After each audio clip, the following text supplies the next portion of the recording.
Hey guys, welcome back to SK भैया।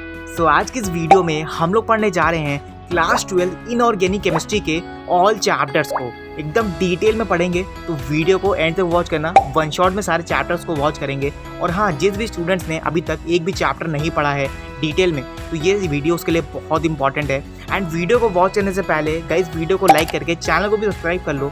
And video को जल्दी से, अभी तक लाइक नहीं किया तो वीडियो को भी लाइक कर दो। और टेलीग्राम लिंक डिस्क्रिप्शन में दिया हुआ है, जल्दी से ज्वाइन कर लो और एक्सप्लेनेशन को डिटेल में वॉच करना अच्छे से। ओके, अब चलो एक्सप्लेनेशन को स्टार्ट करते हैं।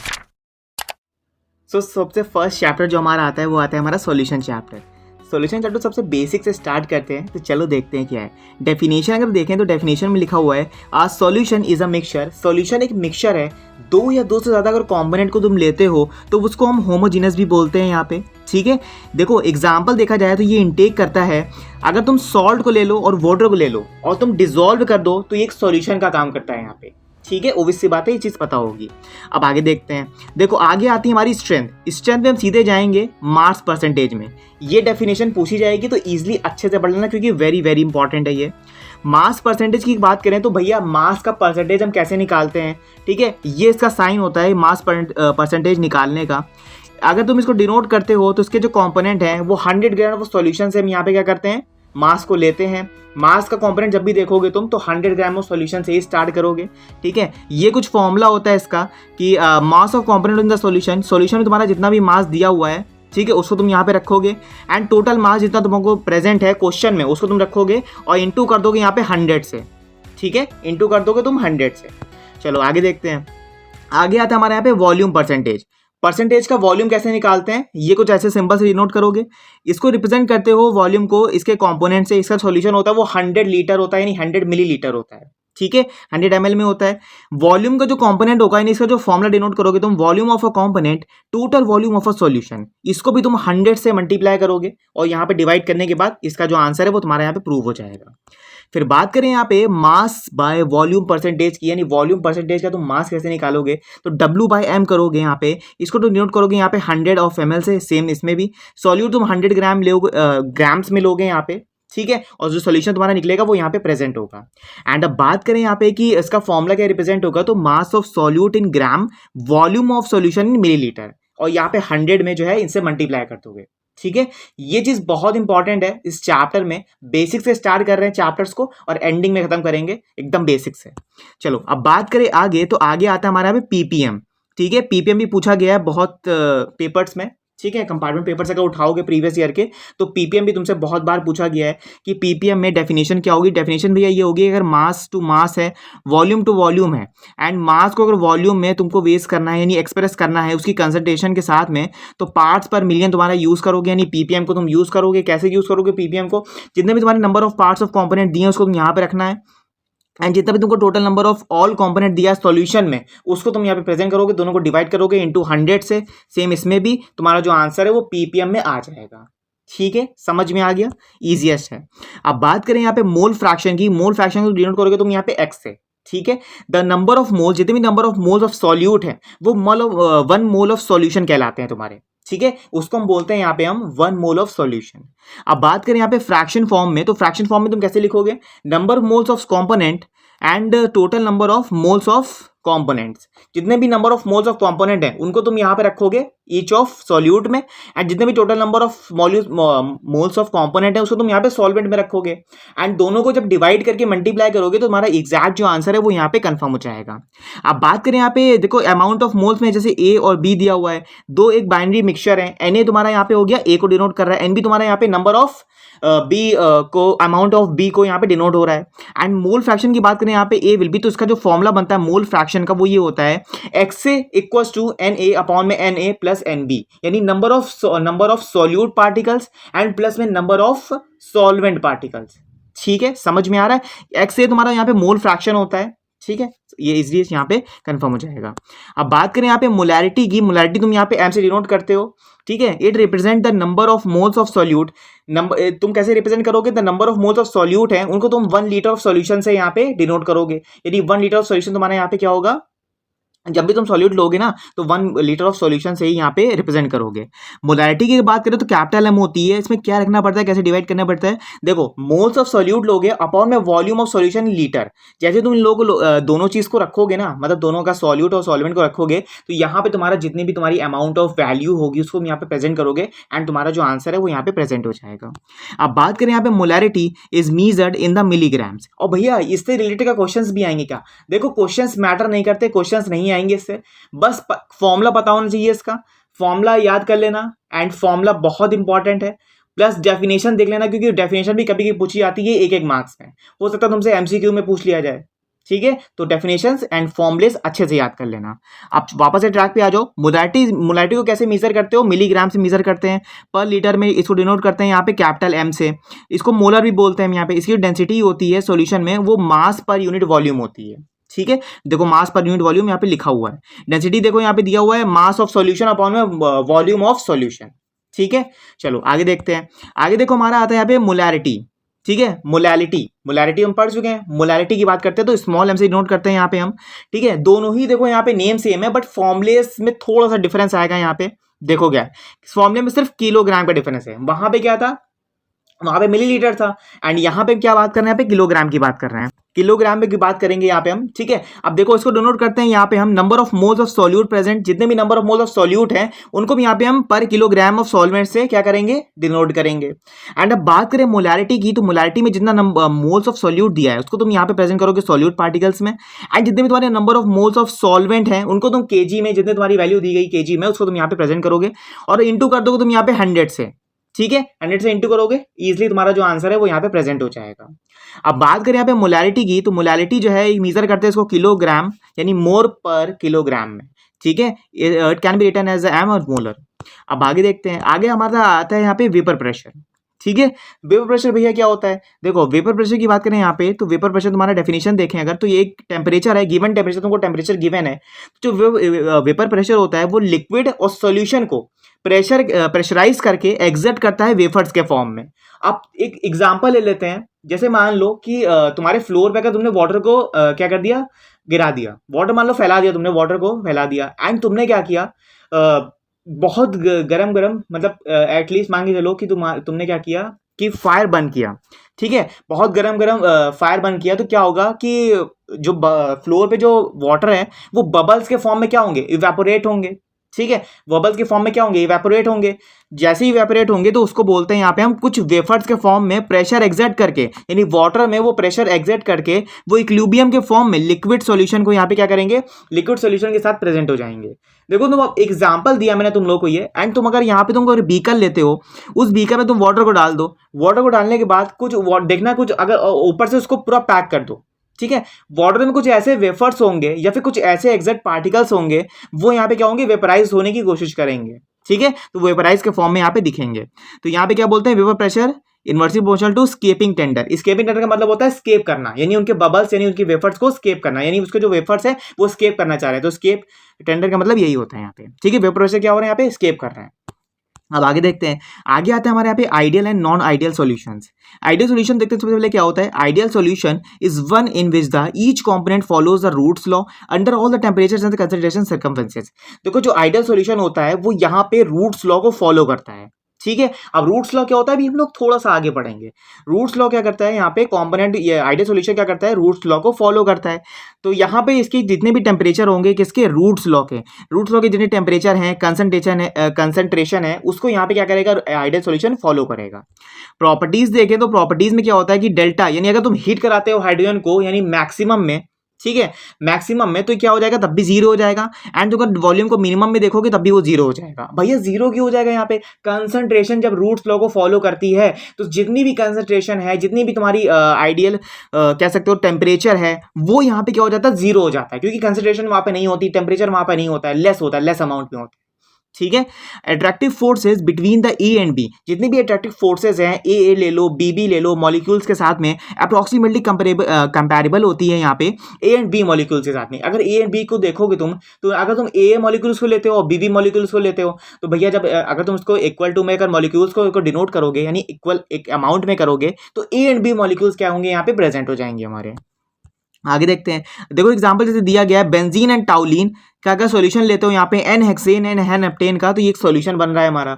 नॉन आइडियल सॉल्यूशन की बात करें यहाँ पे, तो नॉन आइडियल सॉल्यूशन वो सॉल्यूशन होता है कि जो रूट्स लॉ को फॉलो नहीं करता है। ठीक है, ये समझ लो कि रूट्स लॉ को फॉलो वो नहीं करता है। क्यों नहीं करता है भैया यहाँ पे? क्योंकि वहां पे जो सॉल्यूशन है वो शो करता है पॉजिटिव डेविएशन। ठीक है, क्या शो करता है? पॉजिटिव डेविएशन शो करता है। वहां पे क्या था कि वो नेगेटिव डेविएशन शो कर रहा था, वहां पे कंसंट्रेशन सारी क्या थी? लेस थी, लेस अमाउंट में थी। ठीक है, अब यहाँ पे क्या है? पॉजिटिव डेविएशन शो करता है। अगर तुम यहाँ पे सॉल्यूट पार्टिकल्स बी लेते हो एंड सॉल्वेंट पार्टिकल्स अगर ए लेते हो, तो जो सॉल्वेंट और सॉल्यूट पार्टिकल्स हैं वो ए बी फोर्सेस यहाँ पे क्या करेंगे? रिप्रेजेंट करेंगे। ठीक है, समझ में आ गया। एंड अब बात करें यहाँ पे, the vapour pressure is higher than the law predict. देखो जो वेपर प्रेशर है वो हायर अमाउंट में क्या करता है? बहुत ही प्रेशराइज होता है। एंड अगर मिक्सिंग की बात करें तो यहाँ पे भी जीरो होगा, एंड मिनिमम की बात करें तो यहाँ भी जीरो हो जाएगा।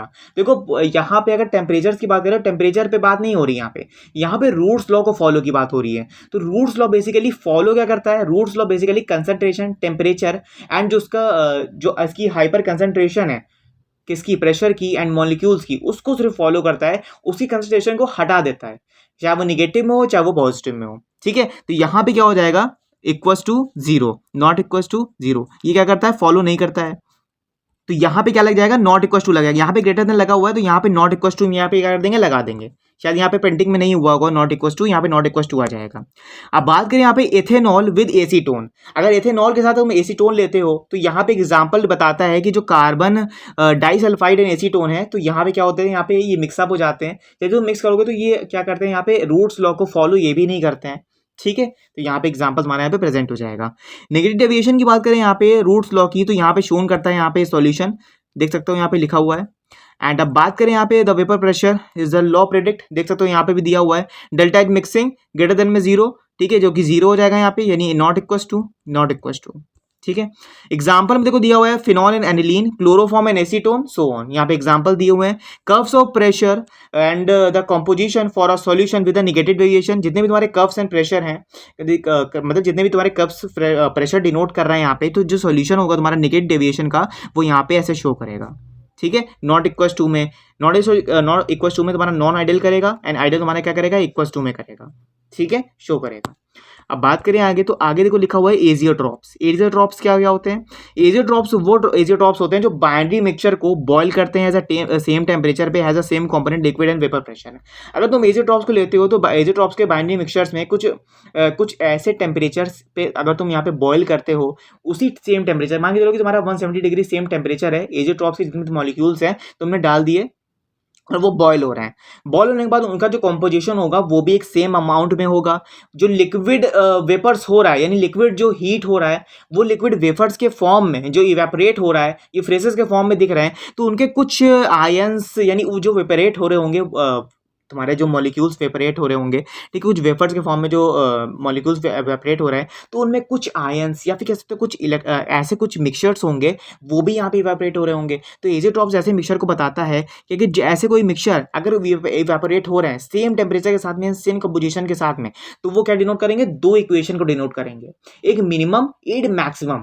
ठीक है, अब सबसे पहले बात है कि मिनिमम बॉइलिंग एजियोट्रॉप क्या होता है। देखो मिनिमम बॉइलिंग एजियोट्रॉप वो एजियोट्रॉप्स होते हैं जो सर्टेन कंपोनेंट को सॉल्यूशन के साथ में डिमॉन्स्ट्रेट कर करके पॉजिटिव डिमार्मेचर रिवॉर्ड रॉड्स लॉ को फॉलो करते हैं। रॉड्स लॉ की बात करें अगर, तो रॉड्स लॉ हमारा जितना भी पॉजिटिव आयंस है या फिर पॉजिटिव कंसंट्रेशन है, उसको यहाँ पे कंपोज कर देगी, यानी कंपोजिशन फॉर्म में बॉयल कर देगी। बॉयल नहीं कर देगी, मतलब यहाँ पे फॉर्म्ड कर देगी सॉल्यूशंस में। ठीक है, रॉड्स लॉ ऐसे फॉलो करती है। एंड अब बात करें यहाँ पे सेकंड में लिखा हुआ है maximum boiling azeotropes. Maximum boiling azeotropes क्या होती है यहाँ पे कि जितने भी तुम्हारे सर्टेन अमाउंट में जो एजियोट्रॉप्स यानी जो तुम्हारा सॉल्यूशन है, वो यहाँ पे एक निगेटिव डाइवर्स शो करेगी। ठीक है, रॉड्स लॉ को, और जो उसका मिक्सचर होगा 68 पर नाइट्रिक एसिड का, वो वाटर में प्रोड्यूस कर देगी एजियोट्रॉप को। और जो एजियोट्रॉप के जो बॉइलिंग पॉइंट होगा वो 393.5 केल्विन होता है, ये याद रखना। ठीक है, ये इंपॉर्टेंट है। सॉल्युबिलिटी क्या होता है? देखो सॉल्युबिलिटी क्या होता है कि solubility liquid in solid in liquid होता है, ठीक है, ये याद रखो सॉलिड इन लिक्विड होता है। अब बात करें इसके फैक्टर्स की, फैक्टर्स क्या क्या होंगे, तो भैया फैक्टर्स में आता है सबसे पहले हेनरीज लॉ, जो कि वेरी वेरी इंपॉर्टेंट है, अच्छे से पढ़ लेना। भैया हेनरीज लॉ क्या होता है, the solubility of a gas in a liquid, जितनी भी सॉल्युबिलिटी होगी वो लिक्विड में अगर आ जाए, यानी सॉल्युबिलिटी किसकी भैया, गैस की सॉल्युबिलिटी, गैस की सॉल्युबिलिटी अगर तुम लिक्विड में कन्वर्ट करना चाहते हो तो डायरेक्टली प्रोपोर्शनल तुमको करना पड़ेगा, प्रेशर को गैस में एग्जर्ट करना पड़ेगा एक फिक्स्ड टेम्परेचर के साथ में, यही बताता है हमारा हेनरीज लॉ, ठीक है, ये डेफिनेशन है, अच्छे से पढ़ लेना, ये हेनरीज लॉ रिप्रेजेंट करता है हमको। एंड अब बात करें यहाँ पे partial fraction of a gas, partial fraction की बात करें of a gas in a vapour phase, partial fraction में जो गैस का है वो यहाँ पे वेपर फेज में चेंज हो जाएगा, किसके प्रोपोर्शनल होगा, मोल फ्रैक्शन के प्रोपोर्शनल होगा, जो गैस होगी वो सॉल्यूशन में क्या हो जाएगी, एग्जर्ट कर जाएगी, according to the most frequent version of Henry's law, जितना भी मोस्ट फ्रीक्वेंट विजन है वो हेनरीज लॉ यहाँ पे क्या करता है, रिप्रेजेंट करता है। अब बात करें constant KH stand for the Henry's law, जो केएच है वो डिनोट करता है यहाँ पे हेनरीज लॉ, ठीक है, हेनरीज कांस्टेंट यहाँ पे। अब भैया हेनरीज लॉ की कैरेक्टरिस्टिक्स क्या क्या होगी, देख सकते हो यहाँ पे ये भी चीज देख लो, द टाइप ऑफ गैस, जो गैस टाइप है यानी गैस का जो टाइप है, type of gases determine the KH, ठीक है, जो कांस्टेंट हेनरीज कांस्टेंट है वो गैस को डिनोट करता है यहाँ पे, बेसिकली यहाँ पे देख सकते हो। अब बात करते हैं यहाँ पे सेकंड की, सेकंड में जो लिखा हुआ है the lower the solubility of the gas in a liquid, जो लोअर सॉल्युबिलिटी है गैस की वो लिक्विड में चेंज हो जाएगी, कि अभी हमने अभी स्टार्टिंग में ही पढ़ा। The higher value of the K, जो हायर वैल्यू होगी हेनरीज कांस्टेंट की वो यहाँ पे प्रेशर पे डिनोट होती है, यानी प्रेशर पे कांस्टेंट रहती है। केएच वैल्यू इंक्रीजेस, जो अगर तुम केएच वैल्यू को यहाँ पे इंक्रीज करते हो तो जो टेम्परेचर है वो डिक्रीज हो जाएगा, इंडिकेट करेगा यहाँ पे गैस की सॉल्युबिलिटी को, और इंक्रीज कर देगा टेम्परेचर को, ठीक है, गैस की सॉल्युबिलिटी को इंक्रीज कर देगा और टेम्परेचर को डिक्रीज कर देगा, जो कि यहाँ पे ऊपर लिखा हुआ है, ठीक है, देख सकते हो यहाँ पे। एंड अब बात करें यहाँ पे Henry's law as a variety of applications, Henry's law की वेराइटी क्या होगी एप्लीकेशंस में, तो in a manufacture of the carbonated drinks, अगर मैन्युफैक्चर देखो कार्बोनेटेड ड्रिंक्स जो होती है वो यहाँ पे क्या करी जाती है, मैन्युफैक्चर करी जाती है, तो उसमें भी एक गैस भरी जाती है, एक गैस को एक्सर्ट किया जाता है, वो भी यहाँ पे हेनरीज लॉ का यहाँ पे एग्जाम्पल कह सकते हो। During a deep water dive, अगर तुम यहाँ पे गहरे पानी में तुम डाइव लेते हो तो यहाँ पे भी कह सकते हो एक प्रेशर एक्सर्ट होता है तुम्हारे बॉडी के अंदर, तो वो भी हेनरीज लॉ को यहाँ पे फॉलो करता है। Climbers and who live at the high altitudes with a benefit from this, अगर तुम क्लाइंबर्स देखोगे यहाँ पे, अगर क्लाइंबर्स देखते हो यहाँ पे मेजर करते हो एंड यहाँ पे अगर तुम जिंदा रहने की कोशिश करते हो हाई एल्टीट्यूड्स में, तो यहाँ पे भी हेनरीज लॉ यहाँ पे फॉलो करता है, ठीक है। अब बात करें यहाँ पे कॉलिगेटिव प्रॉपर्टीज, तो कॉलिगेटिव प्रॉपर्टीज हमको ये डिफाइन करती है कि जैसे भी independent numbers of solute particles अगर प्रेजेंट हैं सॉल्यूशन में, ठीक है, तो वो क्या करेंगे यहाँ पे एक type of relative total number of particles यहाँ पे प्रेजेंट होंगे, एक relative total number of particles present होंगे उस सॉल्यूशन में, तभी जो सॉल्यूशन पार्टिकल्स हैं वो प्रेजेंट कर रहा है क्या सॉल्यूशन में। तो कॉलिगेटिव प्रॉपर्टी हमको ये बताती है कि 4 क्वालिटीज हमको बताती है कॉलिगेटिव प्रॉपर्टी की, रिलेटिव जो तुम्हारा रिलेटिव टेम्परेचर है तुम्हारा सॉल्यूशन में, वो यहाँ पे वेपर प्रेशर क्या कर देगा, डिनोट करेगा, यानी डिक्रीज कर देगा, ठीक है, वेपर प्रेशर क्या हो जाएगा, डिक्रीज हो जाएगा। बॉइलिंग पॉइंट का जो एलिवेशन है वो यहाँ पे बताता है कौन, कॉलिगेटिव प्रॉपर्टी बताती है। फ्रीजिंग पॉइंट डिप्रेशन है तो वो बताता है कौन, कॉलिगेटिव प्रॉपर्टी बताती है। ऑस्मोटिक प्रेशर के जो फैक्टर्स हैं वो कंसिडर करते हैं कौन, कॉलिगेटिव प्रॉपर्टीज, ठीक है, समझ में आ गया। एंड अब बात करें यहाँ पे relative lowering of vapour pressure की, तो भैया नॉन वोलेटाइल सॉल्यूशन होता है यहाँ पे जो कि एडिट करता है सॉल्यूशन में, सॉल्वेंट पार्टिकल्स में जो वेपर प्रेशर होते हैं वहाँ पे डिक्रीज हो जाते हैं, क्योंकि वहाँ पे लोअर प्रेशर जो होता है वो यहाँ पे रिस्पेक्ट होता है, किसके रिस्पेक्ट में होता है, वेपर प्रेशर यहाँ पे रिस्पेक्ट कर रहा होता है यहाँ पे प्रेशर के फॉर्म में। प्योर जो सॉल्वेंट हमारा वो डिनोट करेगा यहाँ पे relative lowering in vapour pressure को, ठीक है, समझ में आ गया। एंड बात करें यहाँ पे एलिवेशन बॉइलिंग पॉइंट की, एलिवेशन बॉइलिंग पॉइंट क्या होता है, यहाँ पे जो टेम्परेचर है अगर तुम यहाँ पे लिक्विफाई करोगे यहाँ पे, तो वेपर प्रेशर यहाँ पे क्या होगा, एक कुछ इक्वल्स के फॉर्म में होगा, यानी इक्वल एटमॉस्फेरिक प्रेशर यहाँ पे क्या होगा, डिनोट होगा। The boiling point of the liquid, जो बॉइलिंग पॉइंट है वो लिक्विड के फॉर्म में वो क्या करेगा, शो करेगा, ठीक है। मतलब बेसिकली यहाँ पे मैंने तुमको ये बताया कि बॉइलिंग पॉइंट में एलिवेशन होगा, यानी एलिमिनेट होगा, क्या एलिमिनेट होगा यहाँ पे, एटमॉस्फेरिक प्रेशर यहाँ पे क्या होगा, एलिमिनेट होगा, ठीक है। क्यों एलिमिनेट होगा यहाँ पे भैया, यहाँ पे ये चीज़ जो डिनोट हो रही है यहाँ पे, देखो जो टेम्परेचर है वो तो यहाँ पे कांस्टेंट रहता है, लेकिन जो लिक्विड वेफर्स होते हैं वो प्रेशर के फॉर्म में एटमॉस्फेरिक प्रेशर लगाते हैं यहाँ पे, तो वो बॉइलिंग पॉइंट को डिनोट करता है। कुछ ऐसे प्रेशर होते हैं वो यहाँ पे क्या करते हैं, एलिमिनेट हो जाते हैं। एलिवेशन का मतलब यही होता है, ठीक है, एलिवेट कर देना।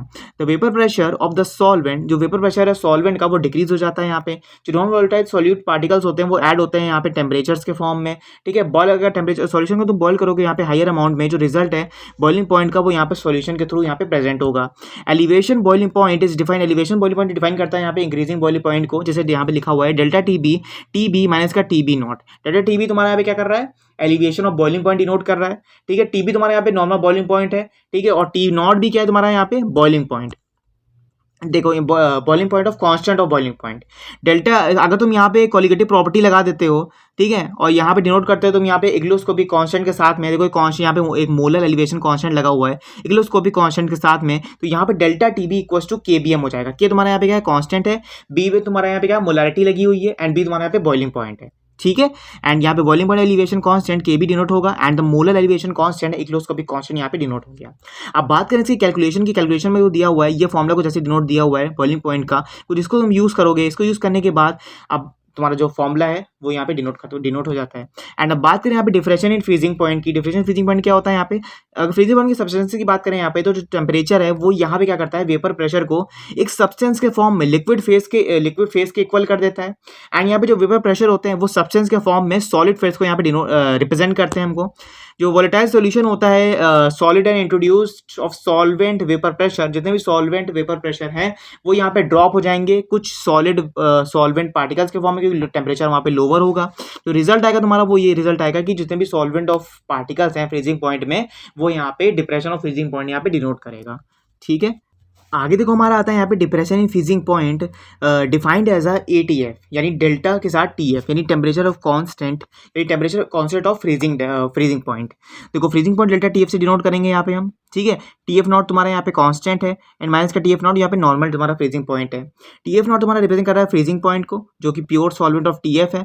फ्रीजिंग पॉइंट यहाँ पे डिफाइन करेगा नॉन वोलेटाइल सॉल्यूट पार्टिकल्स को जो कि डिजोल्व हो जाते हैं। एक्सप्रेशन की बात करें तो ये तुम्हारा एक्सप्रेस होकर आ जाएगा।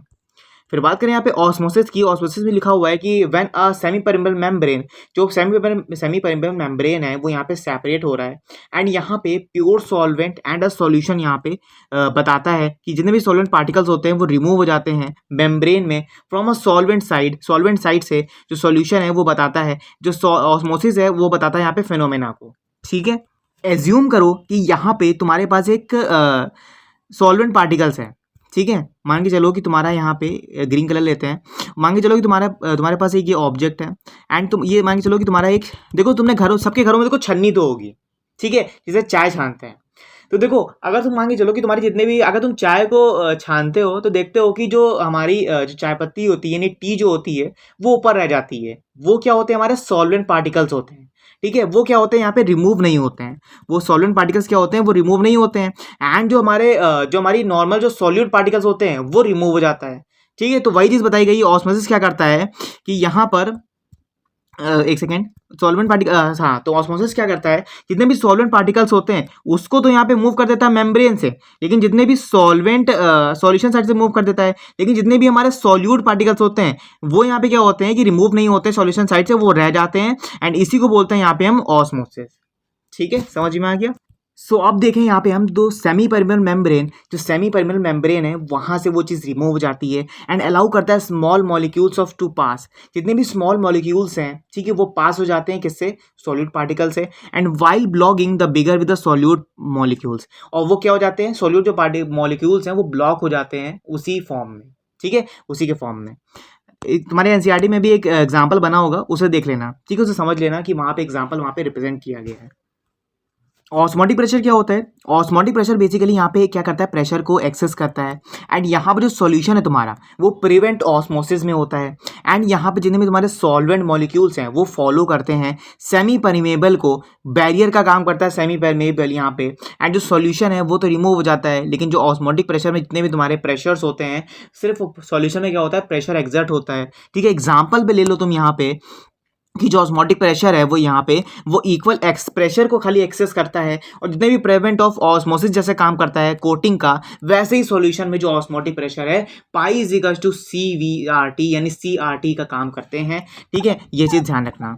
अब बात करें इसके एक्सप्रेशन की, देख सकते हो यहाँ पे लिखा हुआ है कि कैसे एक्सप्रेस होता है ये, तो देख सकते हो यहाँ पे लिखा हुआ है given temperature the osmotic pressure is the proportional to the molarity. यहाँ पे जो ऑस्मोटिक प्रेशर है वो प्रोपोर्शनल रहती है मोलारिटी के, जो डाइल्यूट सॉल्यूशन है वो यहाँ पे रिप्रेजेंट करता है। Pi is equals to CRT, C तुम्हारा कंसंट्रेशन है, R तुम्हारा यहाँ पे रेट कांस्टेंट है, T तुम्हारा यहाँ पे टेम्परेचर है, पाई तुम्हारा यहाँ पे ऑस्मोटिक प्रेशर है। ठीक है, समझ में आ रहा है? एंड गाइस समझ में आ रहा है तो वीडियो को यार अभी लाइक करके चैनल को सब्सक्राइब कर लो। और सुनो, ये मत समझना कि भैया थोड़ा बहुत कंसेप्ट नहीं समझ में आ रहे हैं, थोड़ा बहुत चीज़ें नहीं समझ में आ रही है। देखो, नहीं समझ में आ रही है कोई इशू नहीं है, अच्छे से खाली एक बार वन टाइम रिवाइज कर लो। ठीक है, वन टाइम रिवाइज कर लो। कोई चीज़ नहीं समझ में आ रही तो वीडियो को रिवर्स करके देख लो। अब मुझसे बाद में कमेंट में करना, भैया ये चीज़ समझ में नहीं आई है, ये चीज़ आपने कहीं कुछ और तो नहीं बता दिया है। ठीक है, देखो एग्जैक्ट वही चीज़ बता रहा हूँ, स्लाइड थोड़ी बड़ी है। ठीक है, मैं ये सोच कर रहा हूँ कि मुझे 40-50 मिनट्स में पूरा खत्म कर दूँ तुम लोग को अच्छे से बता के। एंड जो तुम्हारा नेक्स्ट वीडियो जो आएगी, नेक्स्ट जो महा रिवीजन आएगा, उसमें मैं तुम लोग को डिटेल में हर चीज़ अच्छे से बताने वाला हूँ। ठीक है, ये तो रिकॉर्डेड है। ठीक है, लेकिन लाइव आऊँगा तो लाइव में बता दूंगा। ठीक है, एंड लाइव का भी हर चीज़ एक डिटेल में, एक डिटेल जो है इन्फॉर्मेशन है वो यहाँ पे टेलीग्राम पे अपलोड हो जाएगी। तो टेलीग्राम लिंक डिस्क्रिप्शन में दिया हुआ है, जाके फॉलो कर लो, क्योंकि कभी भी लाइव स्ट्रीम हो सकती है। उससे रिलेटेड जितने भी डाउट्स हैं या जितनी भी तुम्हारी इन्फॉर्मेशन है वो टेलीग्राम पे ही अपलोड होगी, तो जल्दी से जाके फॉलो कर लो। ओके, अब वापस से ट्रैक पे आ जाओ। एंड अब बात करें यहाँ पे तो ऑस्मोटिक प्रेशर को हम यहाँ पे P से डिनोट करते हैं। एंड यहाँ पे while the gas constant R, जो ऑस्मोटिक प्रेशर है वो यहाँ पे P से प्रेजेंट होगा, एंड जो गैस कांस्टेंट है वो यहाँ पे R होगी। अब बात करें यहाँ पे calculation of the molar mass, तो पाई इज इक्वल्स टू N2/V/RT हो जाएगा। तो M2 में जो मोलारिटी जो हो जाएगी हमारी, वो ये हो जाएगी W2 और RT अपॉन में पाई V। और आइसोटोनिक जो सोल्यूशन है वो यहाँ पे, आइसोटोनिक सोल्यूशन यहाँ पे दो लिक्विड्स में फॉर्म करता है, जो सेम ऑस्मोटिक प्रेशर है और सेम टेम्परेचर पे डिनोट होगा यहाँ पे, और isotonic pressure, isotonic. And in the comparison to और मोर कंसंट्रेटेड सॉल्यूशन, जो कंसंट्रेटेड सॉल्यूशन है वो लोअर कंसंट्रेशन यहाँ पे क्या करता है, साथ में शो करता है। लोअर जो ऑस्मोटिक प्रेशर है वो रिफर्ड करेगा हाइपोटोनिक।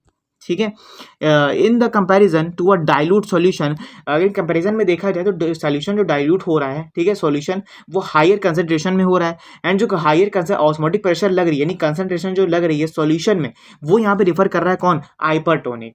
हाइपोटोनिक में और हाइपरटोनिक में ये डिफरेंस है बेसिकली, जो हाइपरटोनिक होता है वो बेसिकली जल्दी ऑस्मोटिक प्रेशर को एग्जैक्ट कर लेता है।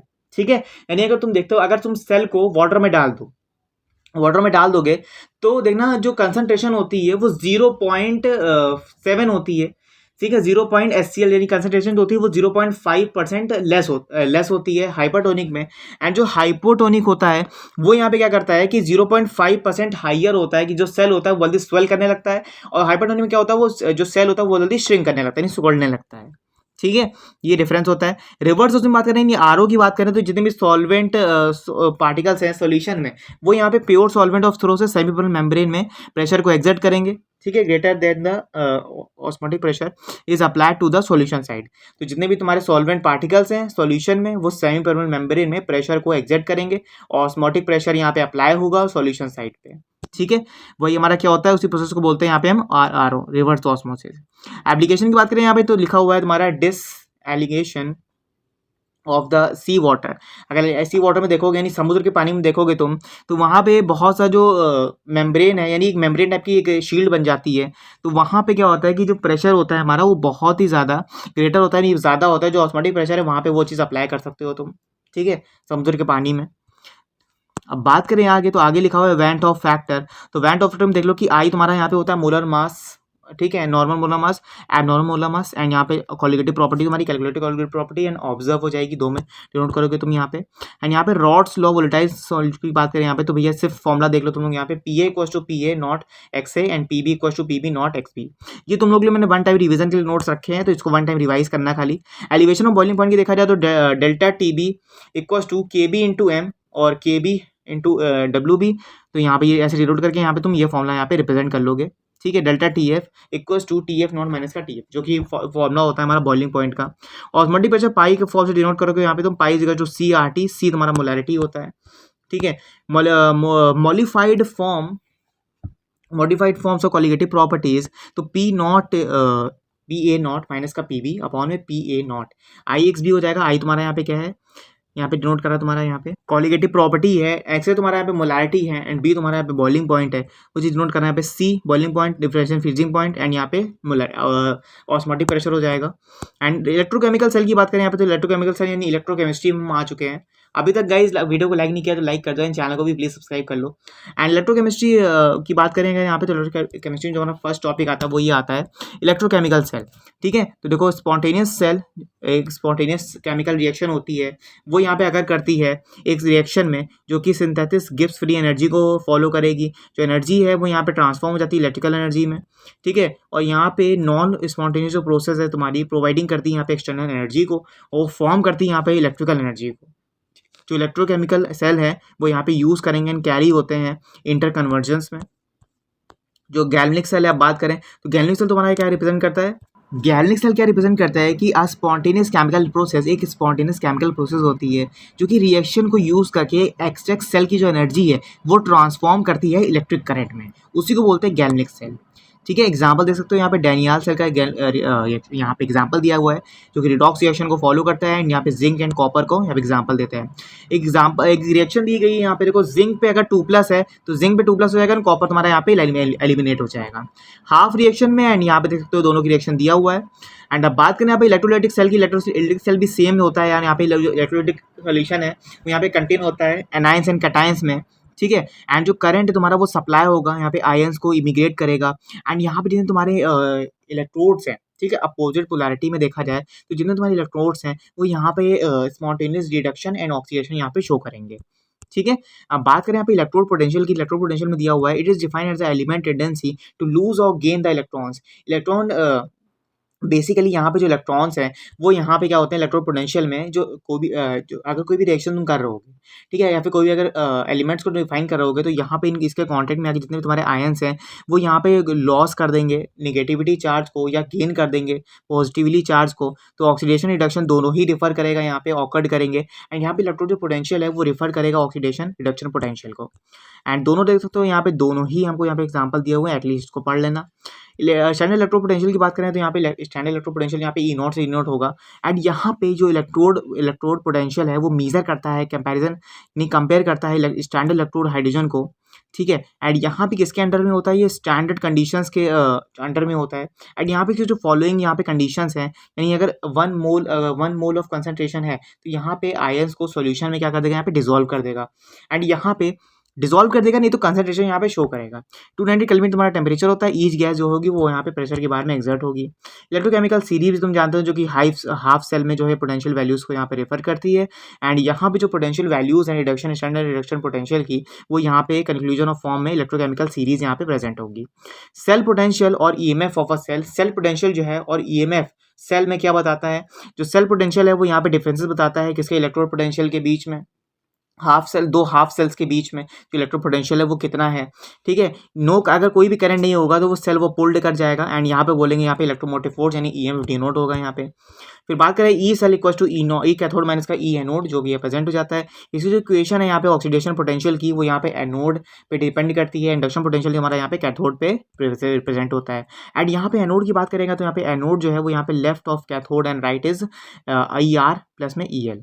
ठीक है, फिर बात करें यहाँ पे सॉल्ट ब्रिज की, देखो सॉल्ट ब्रिज लिखा हुआ है हमारा, सॉल्ट ब्रिज के दो इलेक्ट्रोलिसिस होते हैं, एक तुम्हारा किसको फॉलो करता है, एंड यहाँ पे दो रॉड्स में तुम्हारा जो सॉल्ट ब्रिज है वो यहाँ पे प्रेजेंट है। एंड यहाँ पे दो रॉड्स भी है, कौन सी होगी, जिंक और कॉपर, कि यहाँ पे सॉल्ट ब्रिज में क्या होता है कि इलेक्ट्रोलिसिस करानी पड़ती है। ठीक है, कॉपर की रॉड में एंड यहाँ पे जिंक की रॉड में, तो जो हमारे ZnSO4 है सॉल्यूशन में और CuSO4 है वो यहाँ पे क्या कर रहा है, यहाँ पे दोनों के जो मूवमेंट है, एंड यहाँ पे एनायंस का जो मूवमेंट है जो सॉरी एक सेकेंड रुकना, एनायंस का एंड कैटायंस का दोनों का जो मूवमेंट है वो यहाँ पे डिनोट हो रहा है। एंड जितने भी हमारे जिंक के पार्टिकल्स हैं वो यहाँ जा रहे हैं वोल्ट मीटर से मीटर में, एंड यहाँ पे भी कॉपर के भी जा रहे हैं वोल्ट मीटर से एंड कॉपर में। तो यहाँ पे क्या हो रहा है कि इलेक्ट्रॉन्स का ट्रांसफर हो रहा है, इलेक्ट्रॉन्स के ट्रांसफर हो रहा है, एंड यहाँ पे जो वाटर में यानी इस मिक्सचर में जो हमारे पार्टिकल्स डिनोट हो रहे हैं वो पार्टिकल्स हमको क्या बता रहे हैं, SO24 एंड K+। ठीक है, SO2 और K+। अब भैया यहाँ पे जिंक की रॉड में एक रिएक्शन हो रही है यहाँ पे वाटर में, वो रिएक्शन क्या हो रही है, देखो रिएक्शन यहाँ पे क्या हो रही है, Zn से Zn2+ बन रहा है हमारा, यानी अगर जिंक से हम जिंक 2+ बना रहे हैं तो कुछ इलेक्ट्रॉन्स ही क्या हो रहे हैं, इलेक्ट्रॉन्स का आदान प्रदान हो रहा है, यानी आदान प्रदान का मतलब क्या है, इलेक्ट्रॉन्स का क्या हो रहा है यहाँ पे, इलेक्ट्रॉन्स को हम यहाँ पे क्या कर रहे हैं, ट्रांसफर कर रहे हैं, ठीक है, इलेक्ट्रॉन्स को क्या कर रहे हैं यहाँ पे, ट्रांसफर कर रहे हैं, तो इलेक्ट्रॉन्स को ट्रांसफर करेंगे तो यहाँ पे कुछ चार्ज होगा, ग्रेविटेशनल चार्ज होगा, वो यहाँ पे डिनोट हो जाएगा कॉपर में भी और जिंक में, ठीक है, देख सकते हो 2 रिएक्शन दिया हुआ है यहाँ पे, तो यहाँ पे Zn+CuSO4, तो यहाँ पे ZnSO4+Cu निकल जाएगा, ठीक है, ऐसे नोट करोगे, spontaneous of the reaction and delta G equals to minus का NF(E0) सेल, जो रिएक्शन का जो स्पॉन्टेनियस रिएक्शन है वो यहाँ पे कुछ ऐसे फॉर्मूला डिनोट होगा, डेल्टा जी तुम्हारा यहाँ पे गिब्स फ्री एनर्जी को फॉलो करता है, जो तुम्हारा माइनस का F है वो यहाँ पे नंबर ऑफ पार्टिकल्स हैं, ठीक है, किसके, सॉल्ट ब्रिज के, F तुम्हारा यहाँ पे फैराडेज लॉ है, इलेक्ट्रोलाइटिक सेल तुम्हारा यहाँ पे डिनोट कर रहा है, डेल्टा जी तुम्हारा यहाँ पे निगेटिव हो जाएगा, जो पोटेंशियल है पॉजिटिव का वो स्पॉन्टेनियस सेल रिएक्शन यहाँ पे डिनोट कर रही है, ठीक है, फिर यहाँ बात करें यहाँ पे फॉर्मूले की, तो फॉर्मूला यहाँ पे रिप्रेजेंट हो जाएगा नॉट में, नेक्स्ट इक्वेशन तुम्हारी क्या डिनोट करती है, कंसंट्रेशन को बताती है, याद रखो कंसंट्रेशन को बताती है, बस इतना याद रखो, ठीक है, ए एंड बी तुम्हारा यहाँ पे कुछ ऐसे फॉलो होगा, यानी ए अगर एक मॉलिक्यूल ए है एंड ए मॉलिक्यूल बी है, तो अगर इलेक्ट्रॉन्स को डालते हो यहाँ पे CC एंड DD में यहाँ पे निकल जाएगा, ठीक है, शॉर्ट फॉर्म में, एंड यहाँ पे कुछ टर्म्स दिए हुए हैं, इस टर्म्स को देखो, E cell equals to E naught cell minus का RT/NF इन लॉग में एक मॉलिक्यूल एंड सेकंड मॉलिक्यूल रखा है यहाँ पे, यानी हमने क्या रखा है यहाँ पे प्रेजेंट किया, दो मॉलिक्यूल्स को यहाँ पे हम डिफरेंशिएट करेंगे, ठीक है, तो वहाँ पे हमने एक मॉलिक्यूल्स ये रखा एंड सेकंड में ये रेसिप्रोकल कर दिया हमने, रेसिप्रोकल करोगे तुम यहाँ पे सब्स्टिट्यूट कर दोगे पार्टिकल्स को, एंड यहाँ पे तुम्हारा जो फॉर्मूला है वो रिप्रेजेंट हो जाएगा माइनस का 0.591/n लॉग में KC/m। एप्लीकेशन की बात करें तो एप्लीकेशन यहाँ पे देख सकते हो, टेनियाल सेल की जो एप्लीकेशन है वो यहाँ पे E0 सेल, ठीक है, E0 सेल यहाँ पे को 2.303 RT/2F हो जाएगा, लॉग में Zn2+/Cu2+ हो जाएगा, E0 सेल जो हमारा डिनोट करता है वो यहाँ डिनोट करता है कि 2.303 RT/2F हो जाएगा, लॉग में Zn2+ एंड Cu2+ हो जाएगा, जो इक्लूबियम है तुम्हारा का जो फॉर्मूला है वो यहाँ पे ऐसे डिनोट करोगे तो यहाँ पे 0.0591/2 लॉग KC तुम्हारा जो फॉर्मूला है वो यहाँ पे डिनोट हो जाएगा, ठीक है, जनरल फॉर्म में देखो यहाँ पे KC में दिया गया है NE0 सेल अपॉन में 0.591, सिर्फ फॉर्मूला याद रखना वो इंपॉर्टेंट है, तुमसे डेरिवेशन नहीं पूछा जाएगा, भैया डेरिवेशन आएगा कि नहीं आएगा, तो सिंपल सा लास्ट टाइम है, सिर्फ फॉर्मूला पढ़ लो उतना सफिशिएंट है, ठीक है। बैटरीज की बात करें तो बैटरीज में तुम्हारी यहाँ पे कुछ बैटरीज की बात करी जाती है, गैल्वेनिक सेल से कनेक्टेड कुछ ऐसी बैटरीज हैं वो यहाँ बताएंगे, देखो बैटरीज में से फर्स्ट बैटरी आती है वहाँ पे प्राइमरी बैटरी।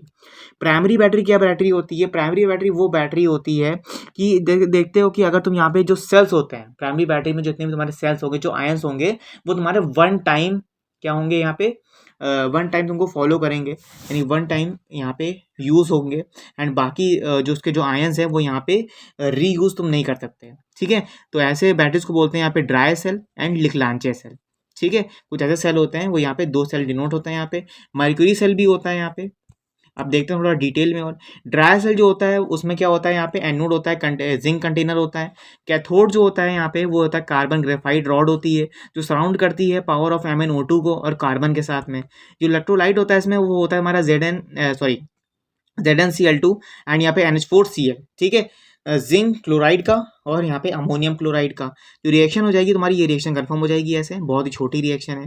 कैथोड की बात करें तो कैथोड में तुम्हारा यहाँ पे M1O1 होता है एंड यहाँ पे NH4+ होता है, यानी अमोनियम प्लस होता है, इलेक्ट्रॉन यहाँ पे MnOH- यहाँ पे डिनोट करेंगे। एंड यहाँ पे स्टैंडर्ड जो पोटेंशियल है तुम्हारा सेल का वो होता है हमारा 1.5 वोल्ट, जो डिक्रीज हो जाता है बैटरी में, ठीक है, बैटरी से डिक्रीज हो जाएगा। यहाँ पे रिपीटली जो डिस्चार्ज बैटरी है वो यहाँ पे रिप्रेजेंट होगी 1.5 वोल्ट के साथ में। ये can not be the refilled once again, इसको हम यहाँ पे रिफिल्ड या फिर रीयूज नहीं कर सकते, जो कि मैंने तुमको स्टार्टिंग में बताया। मर्क्यूरी सेल क्या होता है, यहाँ पे मर्क्यूरी सेल को हम यूज कर सकते हैं एंड यहाँ पे वॉचेज में, हियरिंग एड्स में, जो कि वन टाइम यूज होते हैं। अब देखो बैटरी, अगर तुम यहाँ पे जो वॉचेज है तुम्हारी उसमें तुम एक बार अगर सेल डाल देते हो तो क्या तुम उसको रिचार्ज कर सकते हो, क्या नहीं कर सकते हो ना। तो वही हमारे क्या होते हैं, मर्क्यूरी सेल होता है, वही हमारा ड्राई सेल होता है। एनोड की बात करें यहाँ पे तो एनोड होता है यहाँ पे ZnHg एमलगम होता है इसमें, ठीक है। पेस्ट होता है यहाँ पे HgO का, कार्बन के साथ में इलेक्ट्रोलाइट होता है हमारे यहाँ पे KOH का और ZnO का। एनोड यहाँ पे ये डिनोट करोगे, कैथोड हमारी रिएक्शन दिया हुआ है, ओवरऑल रिएक्शन हमारी ये प्रेजेंट हो जाएगी। एंड यहाँ पे जो मर्क्यूरी सेल में जो उसका पोटेंशियल होता है, ठीक है, सेल का जो पोटेंशियल होगा वो तुम्हारा होगा 1.35 वोल्ट, जो कि रिमेन्स कांस्टेंट, इतनी लाइफ होती है 1.30 वोल्ट की। सेकेंडरी बैटरी की बात करें, सेकेंडरी बैटरी में तुम्हारी जो फर्स्ट बैटरी आती है जिंक एडमिनर बैटरी को फॉलो करता है एग्जाम्पल। लीड स्टोरेज बैटरी तुम्हारी क्या होती है यहाँ पे, इसमें एनोड की एनोड में तुम्हारा यहाँ पे पीबी होता है यानी लीड होती है। कैथोड में तुम्हारा grade of lead packed of lead oxide यानी PbO2 होता है। इलेक्ट्रोलाइट में तुम्हारा 38% ऑफ सॉल्यूशन होगा HTSO4। डिस्चार्जिंग रिएक्शन हमारी हो जाएगी, यहाँ पे देख सकते हो एनोड में दिया हुआ है। एंड कैथोड में भी सेम रिएक्शन है, ओवरऑल रिएक्शन यहाँ पे प्रेजेंट है। फिर बात करें यहाँ पे टू रिचार्ज द सेल, इसको रहने देते हैं। इसको तुमने ये देख लेना खाली बस 1 सेकेंड कि ये देख लेना कि खाली पीबी और PbO2 जो सॉलिड है हमारा इलेक्ट्रोलाइट हमारे ये होते हैं, बस ये ध्यान रखो।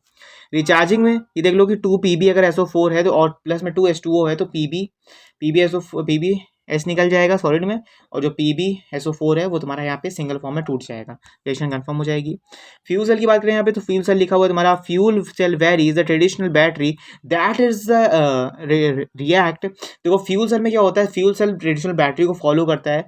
यहाँ पे क्या होता है कि इंटरनली जितने भी तुम्हारे यहाँ पे rather than being the stored, जितने भी तुम्हारे आयंस स्टोर्ड होते हैं वो यहाँ पे जैसे यूज होते हैं स्पेस ऑफ व्हीकल में, जितने स्पेस में जितने तुम्हारे व्हीकल्स हैं फ्यूल सेल देखो उसमें यूज होता है, ठीक है, स्पेशियस में यूज होता है। एंड यहाँ पे 2 गैसेज होती हैं जो सप्लाई करती हैं एक्सटर्नल स्टोरेज को, ठीक है। जो इलेक्ट्रोड्स है वो यहाँ पे सेल एंड कार्बन को, कार्बन की रॉड्स में इलेक्ट्रोलाइट्स का काम करता है यहाँ पे KOH के फॉर्म में। कैथोड की रिएक्शन दिया हुआ है, एनोड पे दिया हुआ है, ओवरऑल रिएक्शन तुम्हारी यहाँ से कंफर्म हो जाएगी। देख सकते हो यहाँ पे एक स्ट्रक्चर भी दिया हुआ है कि यहाँ पे एनोड है, ये कैथोड है तुम्हारा। 1 सेकेंड, ये तुम्हारा एनोड फॉर्म है, ठीक है, ये तुम्हारा कैथोड फॉर्म है। एंड यहाँ से तुम्हारा O2 है, ये तुम्हारा H2O है, ये H2O को फॉलो कर रहा है, यहाँ पे H2O यहाँ पे दिया हुआ है हाइड्रोजन को भी, ठीक है।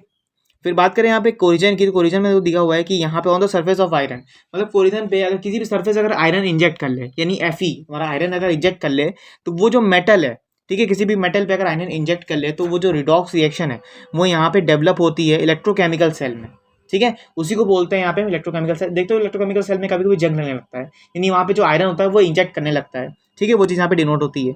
जो ऑक्सीडेशन है यहाँ पे आयरन की एनोड पे वो अगर करती है एक पॉइंट पे, जो रिएक्शन है ऑक्सीजन का वो जनरेट होता है वाटर्स के फॉर्म में। एंड कैथोड यहाँ पे दिया हुआ है Fe फर्स्ट ऑक्सीडाइज हो जाएगा Fe2+ में, ठीक है, Fe और कन्वर्ट हो जाएगा Fe3+ में, ठीक है। ऑक्सीजन के साथ में अगर कॉन्टेक्ट में आके Fe3+, Fe4+, वो ऑक्सीजन के कॉन्टेक्ट में आके वो अपनी रिएक्शंस करने लगेगा, कंबाइन हो जाता है ये वाटर के फॉर्म में। एंड यहाँ पे जनरेट करता है यहाँ पे रस्ट पार्टिकल्स को। एंड यहाँ पे जो रिप्रेजेंट होगा तुम्हारा Fe2O3 एंड H2O, ये तुम्हारा जो फॉर्मूला है वो रिप्रेजेंट होता है। एनोड पे देख सकते हो माइनस का प्लस का 0.44 वोल्ट जो इलेक्ट्रोलाइटिक सेल का जो फॉर्मूला है वो रिप्रेजेंट होता है ऐसे। एंड कैथोड पे तुम्हारा 1.23 वोल्ट होता है। ओवरऑल रिएक्शन तुम्हारी हो जाएगी 1.67 वोल्ट। देख सकते हो ये रिएक्शन अच्छे से पढ़ लेना, ये रिएक्शन इंपॉर्टेंट है। देख सकते हो यहाँ पे ये तुम्हारा मेटल की सरफेस है, यहाँ पे आयरन देखो इंजेक्ट हुआ, ठीक है, तो रस्ट आयरन तुम्हारा हो गया Fe3O3 H2O, वाटर के ड्रॉपलेट्स में आ गया Fe3+ हो गया, एयर के क्वांटिटी में आ गया देखो O2 हो गया, एंड यहाँ पे Fe2 2+ हो गया। ये रिएक्शन तुम्हारी यहाँ पे प्रेजेंट है, अच्छे से देख लेना। एंड अब बात करें आगे कोटिंग की, तो कोटिंग इसमें Zn की होती है, ठीक है, ये याद रखना। जिंक की कोटिंग अगर हो जाएगी तो वाटर के कुछ ड्रॉपलेट्स होंगे, वो यहाँ पे देख सकते हो, यहाँ पे कुछ ऐसे फॉर्म में दिखेंगे, देख सकते हो ये पूरे फॉर्म में जो दिया हुआ है, यहाँ पे वाटर के ड्रॉपलेट्स हैं। तो यहाँ पे जिंक जो है वो इंजेक्ट कर रहा है। कंडक्टेंस की बात करें तो कंडक्टेंस भैया पढ़ रखा है हमने कि कंडक्टेंस भैया क्या होता है यहाँ पे कि डिफाइन करता है यहाँ पे जो इलेक्ट्रिक करंट तुम्हारा पास हो रहा है कंडक्टर में वो यहाँ पे रेसिप्रोकल हो जाएगा रेजिस्टेंस के, यानी G=1/R। इसका जो यूनिट होगी वो साइमन में होगी, ठीक है, एस होगी। 1 साइड में तुम्हारा 1 ओम होता है, 1 ओम तुम मो भी बोल सकते हो। कंडक्टिविटी जो होती है तुम्हारी रेसिप्रोकल होती है रेजिस्टिविटी, ठीक है, कंडक्टिविटी को हम रेजिस्टिविटी बोलते हैं, रेजिस्टिविटी रेसिप्रोकल होती है। कि तुम्हारा कप्पा होता है, कप्पा भी बोलते हैं इसको, तुम्हारे एनसीईआरटी बुक में लिखा होगा कंडक्टिविटी होती है तो कप्पा भी बोलते हैं इसको। 1/ρ हो जाता है, 1/r लोगे इंटू L/A हो जाएगा, ठीक है, G=L/A, ठीक है, समझ में आ गया। क्योंकि अभी हमने फॉर्मूला पढ़ रखा है L/A होता है, देखो 1/r होता है G, तो देखो 1/r को हम G ले लेंगे, तो देखो G ये डिनोट लिखा हुआ है, L/A यहाँ लिखा हुआ है। इस L को हम यहाँ पे 1 सेंटीमीटर ले लेंगे, A=1 सेंटीमीटर स्क्वायर, कप्पा की वैल्यू हो जाएगी 1/g, ठीक है। तो रिजल्ट आएगा कंडक्टिविटी का वो इलेक्ट्रोलाइटिक सॉल्यूशन पे डिपेंड होगा, ठीक है, जो हमारा डिफाइन होगा कंडक्टेंस 1 सेंटीमीटर लॉन्ग सॉल्यूशन में, जो क्रॉस सेक्शन एरिया यहाँ पे डिनोट हो रहा है। फैक्टर्स इफेक्टिंग में देख लो कि फैक्टर्स कुछ ऐसे फैक्टर हैं, HCl हो गया, NOH हो गया, KCl हो गया, स्ट्रॉन्ग इलेक्ट्रोलाइट्स हमारे दिए हुए हैं CH3COOH, NH4OH and weak electrolytes हमारे यहाँ पे फॉर्म हो जाएगा। मोलर कंडक्टिविटी क्या होती है कि यहाँ पे टोटल कंडक्टिंग जो पावर है वो यहाँ पे आयंस में क्रिएट हो रही है, डिसॉल्व हो रही है 1 mole of electrolyte solution. 1 electrolyte हमारी क्या हो रही है यहाँ पे डिसॉल्व हो रही है वाटर में, एंड 2 इलेक्ट्रोड्स सेपरेट हो जाएंगे कुछ सेंटीमीटर्स के फॉर्म में। और यहाँ पे कुछ ग्रामेटिकली तुमको जो फॉर्मूला है वो रिप्रेजेंट होगा delta M = K/V, lambda M = K/V/C हो जाएगा। जो V तुम्हारा वो वॉल्यूम को डिनोट कर रहा है, एंड जो C है सॉल्यूशन में सॉल्यूशन में जो वॉल्यूम है वो यहाँ पे सेंटीमीटर क्यूब ऑफ कंटेन कर रहा है, एंड जो तुम्हारा 1 मोल ऑफ इलेक्ट्रोलाइट है वो यहाँ पे C डिनोट हो रहा है मोलर कंसंट्रेशन को। ये फॉर्मूला डिनोट हो जाएगा, देख सकते हो यहाँ पे, एंड यहाँ पे यूनिट भी दिया हुआ है। इलेक्ट्रिकल कंडक्टिविटी में देख लो कि बिग इलेक्ट्रोलाइट जितने भी होते हैं वो सेपरेट होते हैं सेंटीमीटर्स में, ठीक है, सेपरेट होता है। यहाँ पे देखो ये दिया हुआ है फॉर्मूला, ठीक है, ये फॉर्मूला रिप्रेजेंट होके आएगा तुम्हारा कुछ ऐसे फॉर्म में। एक सेकेंड रुकना। हाँ देखो ये कुछ फॉर्म में आएगा, delta equivalent kappa into 1000 upon में m। ये फॉर्मूला ये यूज़ करोगे जब तुमको यहाँ पे इक्विवेलेंट तुमसे वैल्यू पूछी जाए, इक्विवेलेंट मास पूछा जाए तुमसे, तब तुम इस फॉर्मूले को यूज़ करोगे। अब बात करें यहाँ पे आगे, तो आगे आता है हमारा graphical representation of the variation lambda m equals to versus the root c, ठीक है। तो भैया यहाँ पे एक वेरिएशन बनाया हमने, देख सकते हो यहाँ पे ये वेरिएशन हमने बनाया, 1 सेकेंड रुकना। हाँ तो ये वेरिएशन बनाया हमने, एंड यहाँ पे कंसनट्रेशन दिया 0.2 0.4 C1/2 मोल पर लीटर 1/2 CS3 COOH हो जाएगा। एंड यहाँ पे देख सकते हो यहाँ पे हमने कुछ वैल्यूज़ दिया, एंड हमने फिर KCl को यहाँ पे क्या कर दिया, कंडक्ट करा दिया। अब लिमिटिंग मोलर जो कंडक्टिविटी कहती है कि अगर यहाँ पे मोलर कंडक्टिविटी एक इन्फिनाइट डाइल्यूशन के साथ में है तो जो वैल्यू होगी मोलर कंडक्टिविटी वो कंसनट्रेशन के साथ जीरो हो जाएगी, ठीक है। एक केस में इन्होंने कहा कि अगर स्ट्रॉन्ग इलेक्ट्रोलाइट तुम्हारा एक्सप्लोड कर रहा है lambda m versus root c में, तो जो हमारा रूट c है वो यूज़ करोगे यहाँ पे ड्राइव करने में। मोलर कंडक्टिविटी जो है वो इन्फिनाइट डाइल्यूशन के साथ में प्रेजेंट होगी। एक्सप्लोइटेशन जो होगा तुम्हारा यहाँ पे जो कर्व है KCl वो यहाँ पे कैन नॉट बी कैलकुलेट, उसको कैलकुलेट नहीं करोगे। जो मोलर कंडक्टिविटी होती है वो वीक इलेक्ट्रोलाइट यहाँ पे प्रेजेंट करती है इन्फिनाइट डाइल्यूशन के साथ में, becomes a particularly parallel to the y axis concentration। जो डाइल्यूशन है पार्टिकुलरली एक पैरेलल डायरेक्शंस का कंसंट्रेशन का वो अप्रोच जीरो हो जाएगा यहाँ पे। तो मैथमेटिकल रिलेशनशिप है लैम्डा m इंटू में लैम्डा नॉट m का, ठीक है, लिमिटेड मोलर कनेक्टिविटी का। तो यहाँ पे क्या हो जाएगा, जो इलेक्ट्रोलाइट है डेवलप हो जाएगी यहाँ पे डेबे-हैकल-ओकर रिएक्शन में, देख सकते हो यहाँ पे ये चीज़ फॉर्म दिया गया है। कोलैश लॉ भैया यहाँ पे जो इलेक्ट्रोलाइट्स को लिमिटेड मोलर कनेक्टिविटी से और यहाँ पे कंट्रीब्यूट करें एनायंस को, एनायन और कैटायन को जो इलेक्ट्रोलाइट कंट्रीब्यूट करे उसको बोलते हैं यहाँ पे हम, देख सकते हो यहाँ पे दिया हुआ है। एंड फिर आगे देखें डिसोसिएशन एनर्जी में भैया याद रखो, सिर्फ फॉर्मूला याद रखो, ठीक है। फॉर्मूला क्या हो जाएगा यहाँ पे देख सकते हो, ये लिखा हुआ है अल्फा, ये तुम्हारा डिसोसिएशन ऑफ एनर्जी है लैम्डा c अपॉन में m, लैम्डा इन्फिनिटी अपॉन में m। तो जो कप्पा की वैल्यू हो जाएगी तुम्हारी c लैम्डा में c स्क्वायर एंड इन्फिनिटी में m lambda naught m minus का लैम्डा नॉट m का c स्क्वायर, ठीक है। Rate of the chemical reaction की बात करें यहाँ पे, रेट ऑफ रिएक्शन बनी यहाँ पे डिफाइन होगा चार्ज ऑफ कंसंट्रेशन से रिएक्टेंट दिखाएगा पर यूनिट ऑफ प्रोडक्ट, ठीक है। इंस्टैंटेनियस रेट की बात करें यहाँ पे तो डेल्टा टी हमारा जीरो है। फर्स्ट रिएक्शन में तुम्हारा dr अपॉन में dt, यानी डिफरेंशिएट करोगे तुम यहाँ पे रिएक्टेंट को, प्रोडक्ट को डिफरेंशिएट करा तुमने यहाँ पे, तो जो यहाँ पे यूनिट हो जाएगी रेट ऑफ रिएक्शन की वो यहाँ पे कंसंट्रेशन को फॉलो करेगी। जो यूनिट हो जाएगी वो mole litre inverse second inverse ATM में हो जाएगी, ठीक है। गैसेस रिएक्शन की बात करें यहाँ पे तो गैसेस रिएक्शन यहाँ पे फॉर्म्ड है। ओवरऑल रिएक्शन तुम्हारे यहाँ पे सिर्फ ये देखो कि यहाँ पे स्टीरियो के जो कॉन्फ्रेंस है, ठीक है, स्टीरियोमेट्रिक जो कॉफिशिएंट्स है तुम्हारे वो यहाँ पे डिनोट होंगे। एक सेकेंड रुकना। हाँ तो यहाँ पे जितने भी तुम्हारे कंपोनेंट्स हैं वो यहाँ पे वेरियस कंपोनेंट्स को यहाँ पे डिफर करेंगे, एंड तो ऐसे ही फॉर्म हो जाएगा तुम्हारा यहाँ पे ओवरऑल रिएक्शन।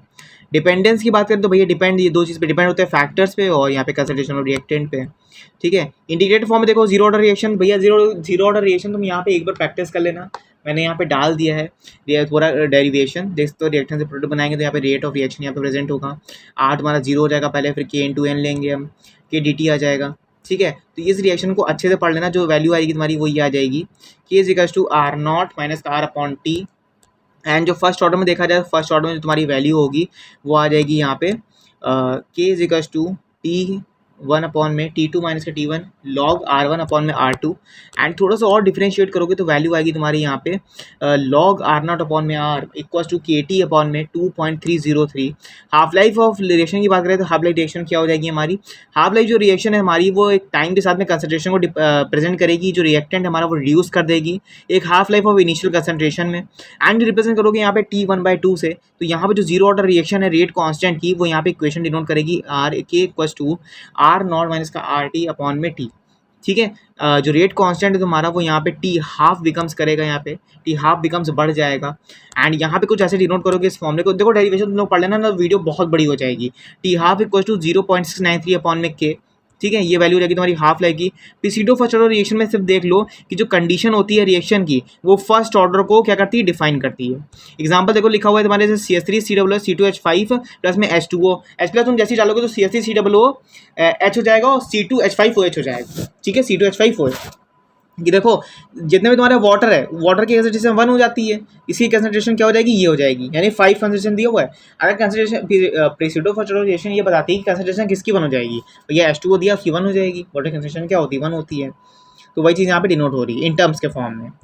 अब बात करें यहाँ पे आगे, तो आगे दिया हुआ temperature dependence activation energy, temperature किस पे डिपेंड होता है, एक्टिवेशन एनर्जी में। तो भैया ये देखो कॉलिजन जो थ्योरी होती है वो ये बताती है जितने भी रिएक्टेंट मॉलिक्यूल्स हैं, क्योंकि वो कोलाइड करते हैं, एंड यहाँ पे जो मिनिमम एनर्जी है तुम्हारी वो यहाँ पे कोलाइड करेगी कुछ मॉलिक्यूल्स के साथ में, एंड जो कोलिजन है उनके बीच में कोलिजन्स होगा, वो यहाँ पे इफेक्टिव थ्रेशोल्ड एनर्जी वो डिफाइन करेगी हमको इफेक्टिव फॉर्म में। जो minimum extra amount of energy है वो यहाँ पे एब्जॉर्ब हो जाएगी मॉलिक्यूल्स में, एंड जो एनर्जी है वो यहाँ पे थ्रेशोल्ड वैल्यू के फॉर्म में एक्टिवेशन एनर्जी यहाँ पे फॉर्म करेगी। Threshold energy equals to activation energy process by the reactant.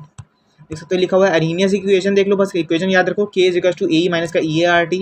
ठीक है, इसको सॉल्व मत करना, बस एक बार 1 टाइम रिवाइज कर लेना। ठीक है, log K1 अपॉन में K2 इक्वल टू माइनस का EA एक्टिवेशन एनर्जी अपॉन में R 1 अपॉन में T1 माइनस का 1 अपॉन T2 हो जाएगा।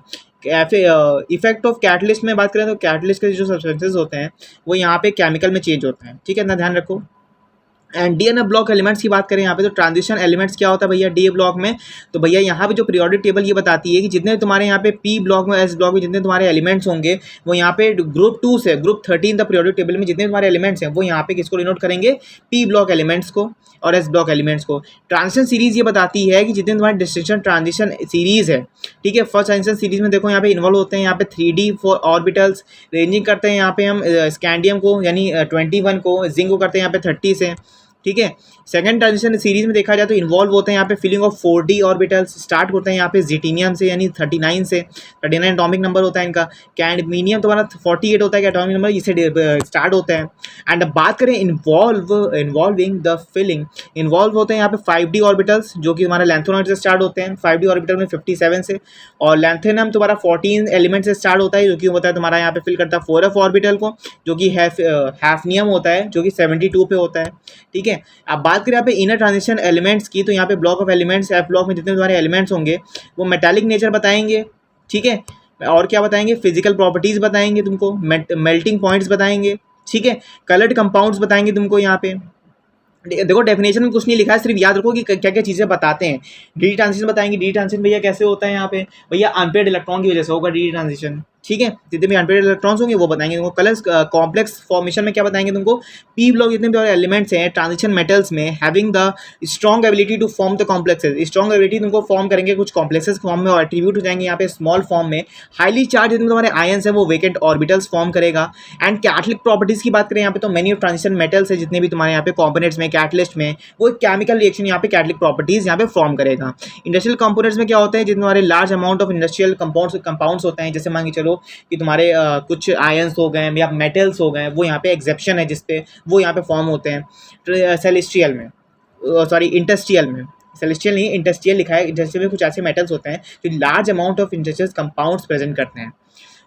एलॉय फॉर्मेशन की बात करें तो यहाँ पे ट्रांजिशन मेटल्स में न्यूमरस ऑफ एलॉय, कुछ ऐसे एलॉय होंगे वो एटम्स के साथ में रिप्लेस हो जाएंगे क्रिस्टल लैटिस में। लैंथोनॉइड एंड एक्टोनॉइड में ए ब्लॉक एलिमेंट्स की बात करें यहाँ पे, तो भैया जनरल इलेक्ट्रॉनिक कन्फिग्रेशन क्या होता है भैया इसका देख लो, Ze जेनॉन 4F1 140 I14 1 लिखा है यहाँ पे, आई नहीं लिखा है, ठीक है याद रखना। 5D0 हो जाएगा माइनस में और 6S2 NS हो जाएगा। फिर बात करें यहाँ पे फिजिकल प्रॉपर्टीज़ में, सिल्वरी जो होता है हमारा वाइड मेबलिएबल डक्टाइल मेटल्स, वो यहाँ पे हाई मेल्टिंग पॉइंट्स को डेंसिटीज़ के साथ में प्रेजेंट करेगा। एंड यहाँ पे जो ऑक्सीडेशन स्टेट है, ठीक है, वो यहाँ पे प्राइमरी एक्सिबिट हो जाएगी A+3 ऑक्सीडेशन स्टेट में, लेकिन जितने भी तुम्हारे जो वेरिएबल स्टेट है वो यहाँ पे +2 से +4 तक ऑक्सीडेशन यहाँ पे शो करेंगे। ठीक है, देखो गाइज यहाँ पे पैनिक मत करना कि भैया यहाँ पे इतनी जल्दी बता दे रहे हो आप, यहाँ पे देखो कंसेप्ट की क्लैरिटी रखो। ये 1 टाइम रिवीजन है, इस नोट्स को सिर्फ 1 टाइम रिवाइज करना, अगर जिसको लर्न भी करना तो इजीली लर्न भी कर सकते हो हर चीज़। ये तुम्हारे नॉर्मल नोट्स हैं, ठीक है, मतलब अभी तक जिसने कुछ भी नहीं पढ़ा है, ठीक है, मैं एक बार ये भी बता देता हूँ इस लेक्चर के बीच में ही, अभी तक कुछ भी नहीं पढ़ा तुमने, एक भी अगर चैप्टर भी नहीं पढ़ा केमिस्ट्री का, तो अगर तुम इस सीरीज को देख लोगे एटलीस्ट तुम्हारे मन में थोड़ा सा क्लैरिटी तो हो जाएगी, 1% तो क्लैरिटी आएगी कम से कम कि भैया हाँ जिस चैप्टर में कम से कम ये था कि अगर एग्जाम में अगर कोई भी टॉपिक अगर तुम्हारे दिमाग में क्लिक होता है तो एटलीस्ट तुमने जो चीज़ पढ़ी थी एग्जैक्ट तुम वो चीज़ तो लिख सकते हो। जैसे मान लो तुमने डेफिनेशन पढ़ी थी, डेफिनेशन तुम लिख सकते हो, कोई कंसेप्ट पढ़ा था नहीं, कोई भी अगर तो भी एप्लीकेशन पढ़ा था या फिर कोई भी अगर एक फॉर्मूला ही तुमने पढ़ा था तो एटलीस्ट दिमाग में क्लिक तो होगा कि भैया ने ये चीज़ पढ़ाई थी। ठीक है, तो पैनिक मत करना, इजीली इसको अच्छे से पढ़ना। कलर कंपाउंड की बात करें तो कलर कंपाउंड में क्या होता है कि लैंथोनॉइड कलर्ड होते हैं, यहाँ पे आयंस जितने भी तुम्हारे आयंस होंगे कलर्ड फॉर्म में होंगे, जो इलेक्ट्रॉनिक ट्रांजिशन है किसके बीच का, 4 लेवल्स के बीच में, वो डिफरेंट लेवल्स को बताएगा।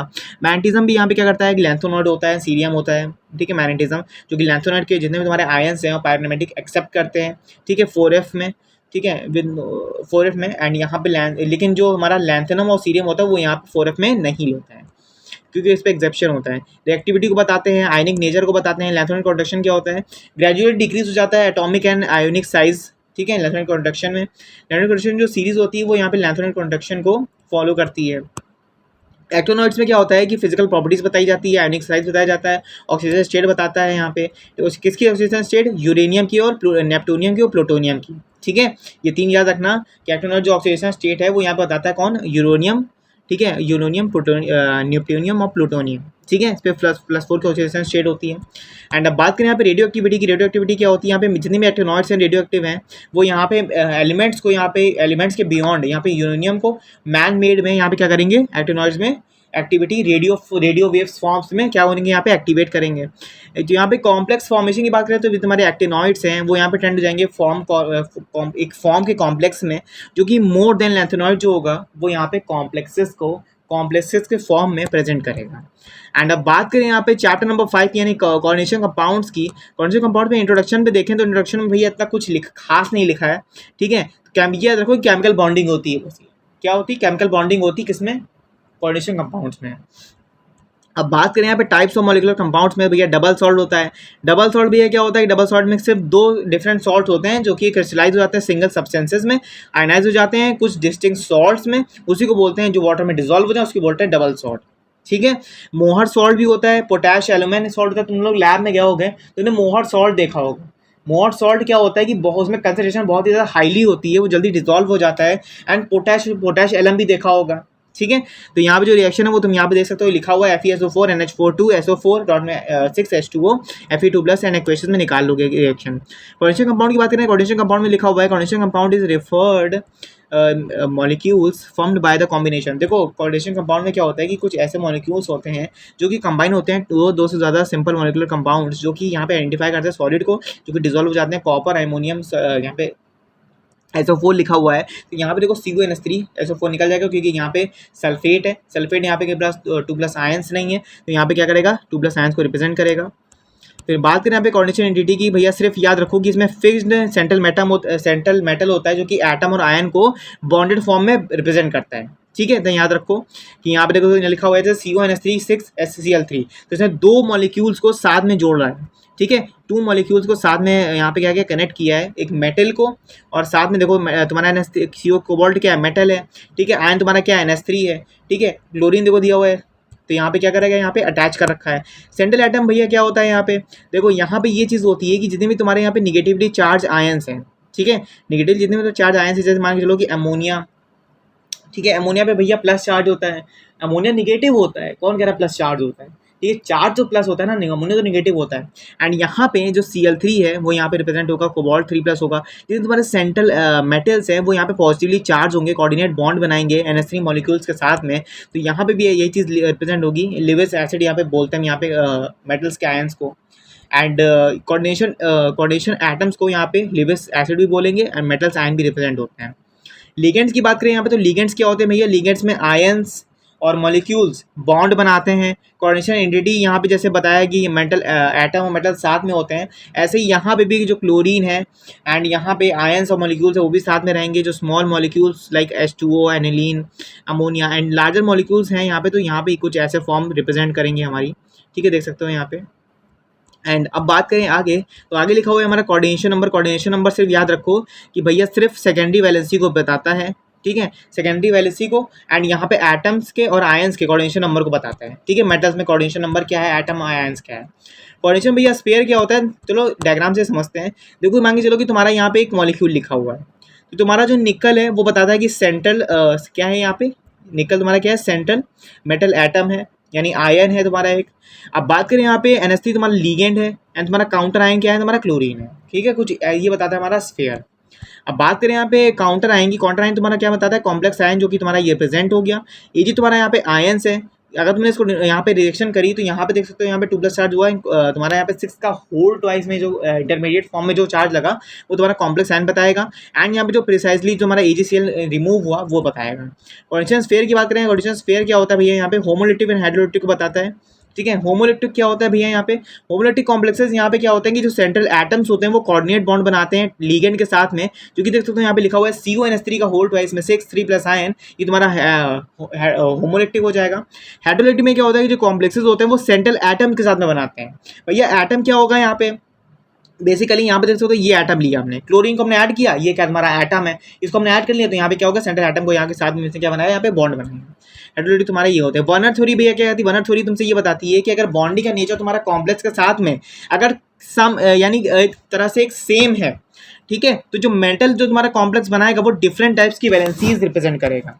भैया कैसे करेगा, प्राइमरी वैलेंसी करेगा। प्राइमरी वैलेंसी में जितनी बड़ी ऑक्सीजन स्टेट होगी सेंट्रल मेटल्स में वो यहाँ पे एटम्स डिफाइन करेगा, प्राइमरी वैलेंसी भी बताएगा। ठीक है, सेकेंडरी वैलेंसी में क्या होगा, सेकेंडरी वैलेंसी में तुम्हारा यहाँ पे एक रिफर्ड करेगा नंबर ऑफ मेटल के लीगेंड्स को, एंड यहाँ पे कोऑर्डिनेट करेगा यहाँ पे सेंट्रल एटम्स के एटम्स को, एंड यहाँ पे डायरेक्शनल फॉर्म में कॉम्प्लेक्स आयन को यहाँ पे स्पेसिफिक शेप में प्रेजेंट कर देगा। ठीक है, देख सकते हो यहाँ पे दिया हुआ हमारा CONH3 Cl2 NH4, यहाँ पे दो हमारी रिएक्शन दिया हुआ है, सेकेंडरी एंड प्राइमरी, देख सकते हो यहाँ पे। वैलेंस बॉन्ड थ्योरी यानी VBT क्या होती है भैया, यहाँ पे VBT बहुत इंपॉर्टेंट है। VBT ये डिफाइन करती है कि अगर तुम यहाँ पे कोऑर्डिनेशन कंपाउंड के साथ बॉन्ड बना रहे हो, ठीक है, कोऑर्डिनेशन कंपाउंड में जितने तुम्हारे बॉन्ड्स बन रहे हैं D ऑर्बिटल में बन रहे हो, मेजॉरिटी के साथ ट्रांजिशन मेटल्स के साथ में फॉर्म हो रहे हो, चाहे वो कॉम्प्लेक्सेस आयन में हो, लेकिन वो इनकम्प्लीट रहते हैं क्योंकि उनकी वैलेंसी कंप्लीट नहीं होती। ठीक है, अब बात करें यहाँ पे वैलेंसी कंप्लीट करने के लिए हम वैलेंस बॉन्ड का यूज़ करते हैं। वैलेंस बॉन्ड में जितनी भी उसकी टोटल हाइब्रिडाइजेशन है, क्योंकि वहाँ भी जो पेन अल्टीमेट D ऑर्बिटल्स में जितनी भी हमारी एनर्जी है S N P ऑर्बिटल्स में, वो यहाँ पे आउटर मोस्ट शेल डिफाइन करेगा, अलाउ करेगा यहाँ पे various of types of hybridization को। ठीक है, वो हमारी VBT होती है। अब VBT में भैया यहाँ पे क्या होता है कि यहाँ पे जैसे मान के चलो तुम्हारे दो कोऑर्डिनेशन नंबर है, तो भैया SP लगाओगे, शेप तुम्हारा लीनियर होगा। ठीक है, ज्योमेट्री क्या होगी यहाँ पे XA हो जाएगी। फिर बात करें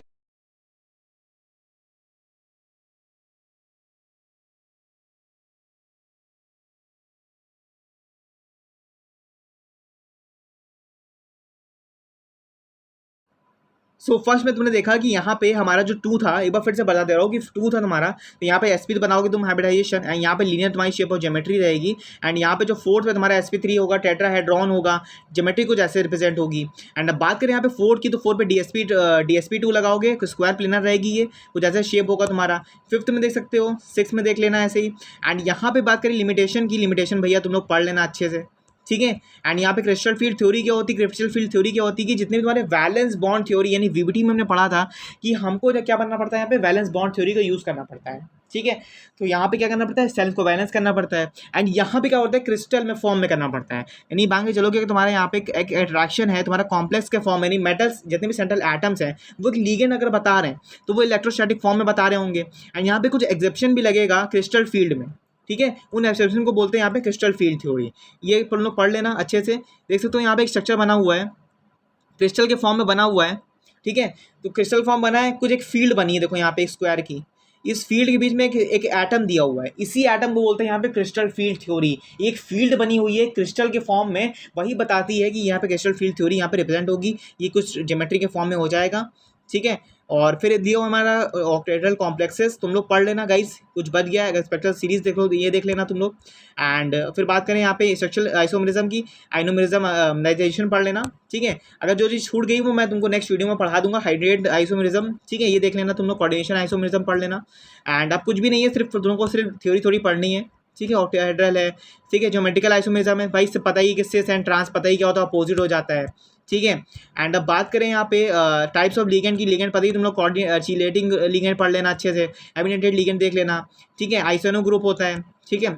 और फिर यहाँ पे देख लेना कोऑर्डिनेशन नंबर क्या होता है, कोऑर्डिनेशन बता दिया तुमने तुम लोग को, ठीक है। फिर बात करें यहाँ पे स्टेबिलिटी कांस्टेंट की, आइसोमेरिज्म क्रिस्टल फील्ड थ्योरी यहाँ पे खत्म होता है तुम्हारा। यहाँ पे आई होप जल्दी से खत्म हो गया, आई होप कि मैंने हर चीज़ एक्सप्लेन कर दी है, जो चीज़ छूट गई है, ठीक है, जो चीज़ छूट गई उसको मैं नेक्स्ट वीडियो में कवर कर दूंगा, ठीक है। आई होप कि मुझे समझ में आया होगा कौन सा रीजन है, और ऐसे ही मिलेंगे नेक्स्ट वीडियो के साथ में। आई होप कि समझ में आया होगा, पूरी चीज़ें समझ में आई होंगी।